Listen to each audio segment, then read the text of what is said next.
Y a partir de aquí todo es toxicidad.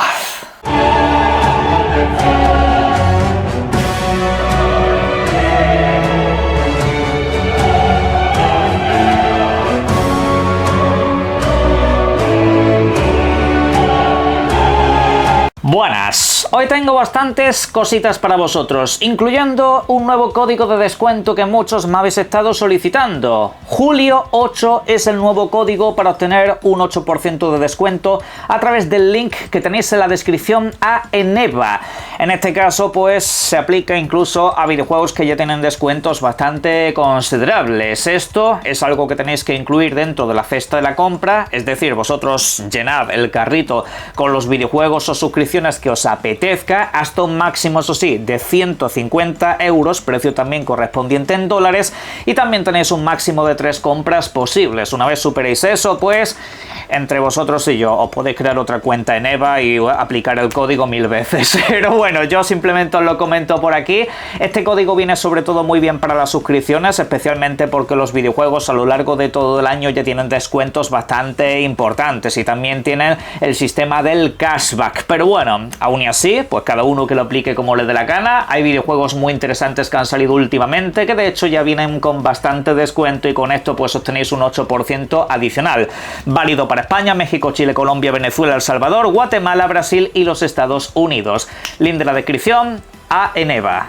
Vamos a arrancar el vídeo concretamente hablando de una importantísima actualización que llega durante el día de hoy para Cyberpunk 2077. Sí, este videojuego no para de recibir actualizaciones, no para de mejorar con el paso de los años y en este caso pues es un contenido completamente gratuito todo lo que paso a comentar por aquí. De primeras, por ejemplo, para PC mismamente ya se podrá aplicar el FSR4, así como también el 3.1 Frame Generation. También aparte de todo eso, pues va a tener la tecnología VRR para las consolas tanto Xbox como PlayStation 5. Aparte de todo eso, en cuanto a novedades jugables como tal, pues por ejemplo han añadido un nuevo sistema de taxis. Sí, un sistema de taxis que en este caso nos va a facilitar mucho las cosas para no tener que estar buscando ciertos puntos de viaje rápido, sino que de hecho pues aligerarán un poco más toda nuestra experiencia y harán que la ciudad pues se sienta un tanto más viva. Además de eso, por ejemplo, también hay nuevos añadidos al modo foto para que este sea un poco más complejo y un poco más moldeable, para que esas capturas que quieres sacar sean todavía un poco más chulas. Y además, incluso fuera de todo eso, se han agregado nuevos trabajos de pintura a casi todos los vehículos, es decir, nuevas personalizaciones que les puedes aplicar. Que por cierto además también habrá nuevos vehículos, hasta un total de 4 que no se habían visto previamente. Para conseguirlos tendrás que acceder a ellos mediante nuevas misiones. Completando ciertos requisitos de misión, estos vehículos ya estarán para ti toda la vida. Lo cual pues nos dice que tendrás nuevo contenido de historia adicional. Esto es un no parar. Esto la verdad que es absolutamente increíble.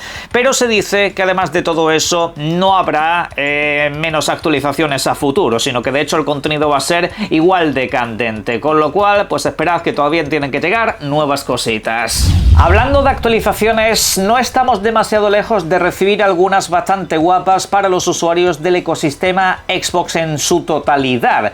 Y es que a través del programa Insider, ya sabéis, un programa interno por el cual recibes las actualizaciones mucho antes que el usuario final, se han podido observar varias cosas últimamente. Por ejemplo, la aplicación de GOG en PC, que ya sabéis que también te da acceso a diferentes plataformas, es una aplicación bastante compleja en algunos sentidos, pero muy completa. Ya se está pudiendo ejecutar a través de la aplicación de Xbox. Repito, esto todavía no lo tiene el usuario final, tú o yo, lo tienen pues los que están inscritos en el programa Insider. Y en ese sentido, pues cabe decir que sería otro paso más para que toda tu biblioteca general de PC o de diferentes tiendas esté en una sola aplicación. Que eso es al fin y al cabo lo que busca Microsoft, tener una especie de aplicación definitiva donde tengas acceso a todo tu catálogo de juego, venga de donde venga. La cuestión es que la cosa no se queda aquí. Previamente ya estábamos hablando de que Steam y otras plataformas serían ejecutables a través de dicho sistema. De momento, los que estaban en ese programa solamente podían acceder a los videojuegos que tuviesen instalados necesariamente, pero a futuro la idea es que no tengas que depender de que el videojuego esté instalado para poder ejecutarlo a través de dicha aplicación, sino que podrías acceder a tus bibliotecas sin más, sin ninguna clase de problema. Poco a poco se va optimizando. Además de todo eso, el tema de la nube es algo bastante importante, porque últimamente también se ha podido apreciar a través de este programa que varios videojuegos que no están en Game Pass ya se están pudiendo ejecutar a través de dicho sistema. De momento, pues si tenías Game Pass PC o Game Pass Ultimate, simplemente tenías acceso a eso, al catálogo de juegos que está ahí metido. Estás limitado a una serie de títulos. Pero ahora, por ejemplo, ya se está pudiendo acceder a títulos como Baldur's Gate 3 y otro mogollón de videojuegos que se han añadido últimamente. Básicamente toda la saga Assassin's Creed, por ejemplo, ya se ha agregado al tema de la nube. Pues a través de PC esto también está pudiendo ejecutarse. De momento hay una dependencia bastante grande de estar suscrito a Game Pass para acceder a ese otro catálogo de videojuegos que tienes comprados, pero según la información que nos ha dejado caer Windows Central, por lo visto Microsoft tiene la idea de actualizar los diferentes niveles que hay para Game Pass, no solamente en términos de precio, sino también de acceso, para que, por ejemplo, el tema de la nube no esté limitado exclusivamente a Game Pass Ultimate o Game Pass PC. No, la idea es que haya un nivel más barato sobre el cual puedas acceder a todo ese catálogo sin dejarte pues una pasta, que yo que sé, te valga, por ejemplo, lo mismo que te vale el Game Pass Core. Yo lo personal lo añadiría, esta función, al Game Pass Core, al nivel más básico de todos, que está sobre todo focalizado en obtener el universo online para poder jugar a los videojuegos de manera multijugador. Y ahí pues tendría un añadido también bastante interesante para que puedas acceder al catálogo de nube y no estés dependiente de Game Pass, porque hay mucha gente que tiene comprados, yo que sé, 400 o 1000 videojuegos y lo que quiere es jugar a ese catálogo a través de la nube. No le interesa demasiado Game Pass porque se lo compra básicamente todo. Pues para ellos, en principio, se está programando un nuevo nivel, que ya veremos cómo se estructura, veremos si se implementan algunos de los niveles que ya conocemos hasta la fecha. Pero lo dicho, de momento, eso sí, por cierto, actualización, no hay novedades sobre nuevos países a los que llegue la nube, pero en principio sigue habiendo idea de trasladarlo a más lugares en Latinoamérica principalmente. Todo esto viene muy bien sobre todo para las plataformas portátiles estas que se están lanzando, porque cada vez habrá más acceso a todo el catálogo. Seguimos hablando de actualizaciones y muchas relacionadas con videojuegos que le pertenecen a la propia Xbox, aunque los tenéis disponibles en varios sistemas, como por ejemplo Oblivion Remaster. Este videojuego ya tiene a su disposición la actualización 1.2. Está disponible con mejoras bastante interesantes, sobre todo en términos de rendimiento general. Todos lo que son los mensajes de correcciones y tal que se solicitaban a través de las redes sociales, o al menos la mayoría, los han intentado atender. Con lo cual, si tenías, por ejemplo, daños en la partida, por lo cual no podías avanzar en el videojuego, incluso no se cargaba, eso debería de estar solucionado. Repito, esto al menos es lo que reza el parche, así que echad un vistazo. Por ejemplo, en cuanto a las partidas precisamente, había problemas entre Xbox y PC. El famoso sistema Play Anywhere no terminaba de funcionar especialmente bien con este videojuego. Había gente que se metía en el PC a jugarlo y no le localizaba su partida, no estaba a su disposición para continuar donde lo había dejado a través de la videoconsola. Eso en principio también se ha debido de corregir. Por otra parte, hay correcciones tanto en el audio como en la interfaz de usuario a nivel general. También incluso parece ser han añadido esos ajustes de dificultad que os comenté en el canal hace apenas unos días. Ahora mismo podrás moldear un poco mejor la experiencia global, igual que ha sucedido pues en otros videojuegos de la misma compañía. En Starfield, por ejemplo, también modificaron mucho las opciones de dificultad para dar una sensación un poco más inmersiva, por ejemplo, que tu personaje tenga más necesidades para generar más sensación de supervivencia, o incluso, por qué no, para facilitar las cosas a unos niveles ya prácticamente extremos. Pero bueno, eso lo dejo caer por aquí. También hay un ajuste de daño en el combate, por ejemplo, a nivel de jugador y a nivel de enemigos. Todo esto afectará, por supuesto, a la dificultad general y no bloqueará ninguna clase de logro o trofeo, por si os lo preguntáis. Una última actualización que tengo que comentar es la de Abowed, el título de Obsidian, que llega a la versión 1.5. En este caso, pues implementando, por ejemplo, a nivel jugable, nuevos elementos únicos como armas o armaduras, mismamente que no existían antes en el videojuego. También se han añadido nuevas habilidades, tanto para el luchador como para el guardabosques, así como también incluso mejoras en el combate de los enemigos, es decir, mejora de inteligencia artificial. Por otra parte, habrá también mejoras en lo que es el elemento de cocina, elaboración de objetos, todo eso pues progresivamente se ha ido haciendo algo más complejo.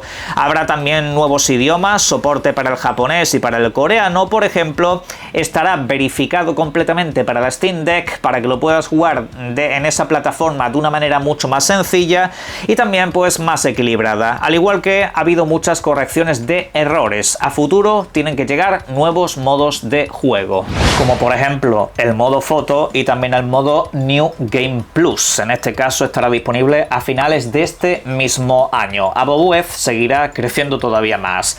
La cuestión es que vamos a hablar de un videojuego que está disponible hoy mismo. Se trata de Donkey Kong Bonanza, porque ya han salido los análisis de la prensa del videojuego y también algunos creadores de contenido. Hay un acceso bastante limitado a este videojuego por lo que he podido ver. No todo el mundo lo ha tenido a su disposición. Yo, entre otros, no he podido jugarlo más allá de la prueba que me dejaron hacer en el evento de Madrid, donde el videojuego pues estaba capado una pequeña sección y no sabíamos nada de la inclusión de personajes como por ejemplo Pauline y de todas esas mecánicas cooperativas o por ejemplo los niveles que se ven en desplazamiento lateral como si fuera un videojuego 2D de toda la vida. Todo eso pues yo no lo pude comprobar y lo hemos visto en eventos posteriores que de hecho pues nos han dado un mejor prisma acerca de este videojuego y a nivel general pues lo han valorado muy bien.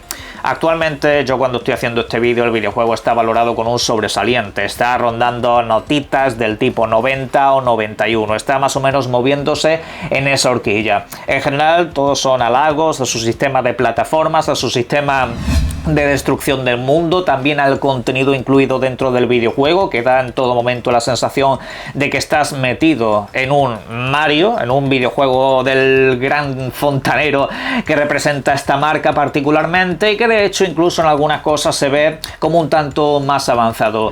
Las críticas que he llegado a leer algunas ni me parecen criticables en sí mismo, como que por ejemplo el videojuego puede resultar demasiado sencillo si te centras en la historia principal. No te jode, eso suele ser así en videojuegos estilo plataforma desde hace mucho tiempo. Sucede en Astro Bot, sucede en Mario, sucede en un montón de títulos, salvo en Crash Bandicoot, que ese sí que sí es la muerte en vida. Pero bueno, dicho lo cual, realmente lo único negativo que he podido leer de este videojuego a un nivel práctico es el tema del rendimiento, que hay determinadas fases y determinados momentos en los que la tasa de fotogramas por segundo acaba cayendo, pero que son fases muy concretas y puntuales, que en general el videojuego pues va a un nivel bastante más que aceptable.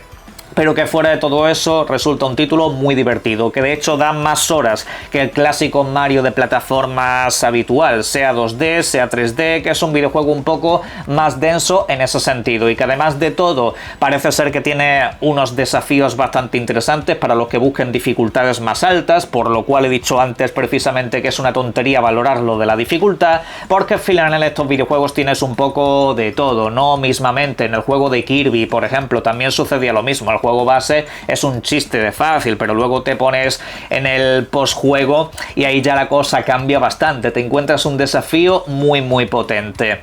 Dicho lo cual, pues el videojuego próximamente os intentaré traeros mis primeras impresiones, no creo que me dé tiempo a pasármelo de aquí al fin de semana, pero bueno, aún así le intentaré echar horas porque también se me está solapando con otro mogollón de títulos. Hay gente que me ha comentado en redes sociales que si veo yo aquí a través de la página Metacritic se le ha intentado hacer un boicot a este videojuego. A ver, señores, en lo personal, ¿cómo se boicotea un videojuego cascándole un sobresaliente? O sea, eso a mí me parece el anti-boicot. Actualmente este videojuego tiene más nota que Death Stranding 2, por ejemplo. Así que, pues yo qué sé, estamos hablando de un título al que se le ha dado muchísimo bombo. Tiene casi la misma nota que uno de los máximos candidatos a GOTY, que es el Expedition 33, y por supuesto también el Split Fiction. Es decir, el videojuego está en el top de los más valorados. No existe boicot. El videojuego tiene una valoración básicamente a la altura de cualquier Mario en 3 dimensiones, así que con lo cual vais sobre seguro y parece que ha salido un juegazo. Otro videojuego que al principio tenía una pinta excelente era precisamente este que os estoy pasando por aquí, Mafia: The Old Country. Ya sabéis, un videojuego que pretende devolvernos a los orígenes de esta franquicia, incluso a nivel de experiencia de juego. Lo que sucede es que tras las últimas presentaciones el título me ha dejado un poco frío, sobre todo porque las animaciones de personaje, por ejemplo, han caído bastantes enteros. Es como que falta recorrido en esas animaciones, se ve demasiado antiguo, se ve como de otra época. Incluso, por qué no decirlo, a nivel gráfico también el videojuego ha bajado bastante, si lo comparamos, repito, con las presentaciones que esta misma gente nos enseñaba. Aquí no hay ninguna clase de excusa de si el videojuego es más barato o menos barato. Simple y llanamente no me engañes con las presentaciones, muestra el videojuego tal y como es y ya está, punto pelota. De hecho, el videojuego no es que sea gráficamente malo, simplemente que ha bajado con respecto a lo presentado. Sin embargo, el medio IGN ha tenido acceso a varias horas de este videojuego y nos ha dicho que está bastante bien, que a nivel jugable el videojuego resulta muy divertido, que incluso en determinados aspectos se puede personalizar muchísimo más de lo que teníamos previsto en un principio. Por ejemplo, el tema de los caballos, le puedes poner diferentes monturas, cada uno se mueve de una manera distinta, parece que hay unas dosis de exploración bastante interesantes sin por ello convertirlo en mundo abierto, e incluso también nos han dicho que a nivel visual el videojuego es algo más que correcto, que el videojuego luce bonito. En líneas generales incluso las peleas están bastante chulas, aunque recalco, a nivel de animaciones la cosa ha decaído bastante. Eso sí, nos han dicho que no hay nada de lo que preocuparse, al menos por las horas que ellos han podido jugar. Resulta un videojuego que está casi a los niveles de los primeros títulos, con lo cual, en cierto modo, me quedo más tranquilo. Veremos a ver en la práctica todo ello, a qué nos lleva, pero ahí estaré día 1. Para cerrar vídeo, un breve apunte. Últimamente me ha venido mucha gente enfadada cada vez que hago el comentario de que el Donkey Kong Bonanza es el juego del año. Señores, es humor, ¿vale? A día de hoy sé que estamos en el siglo XXI, sé que la gente, si no le explica las cosas con un cartelito, ya de por sí está con la escopeta cargada, por todo el odio que se ventila en las redes sociales. Dije que el videojuego es el juego del año desde que lo vi en una presentación. El monito avanzando, destruyendo y lanzando me hizo gracia, punto. Y oye, que si por cierto dentro de unos días estuviera jugando el videojuego y me pareciera el título del año, la pregunta es, ¿qué pasa? ¿No puede serlo o qué? Así que no se sienten ustedes tan inseguros porque haya alguien al otro lado del mundo que piense diferente a ustedes. No se preocupen, pasa mucho. Hay mucha gente que no piensa como tú ni que hace las mismas valoraciones que tú. Simple y llanamente mete un poco de humor en tu vida, que tampoco está de más. Por cierto, Donkey Kong Bonanza, GOTY.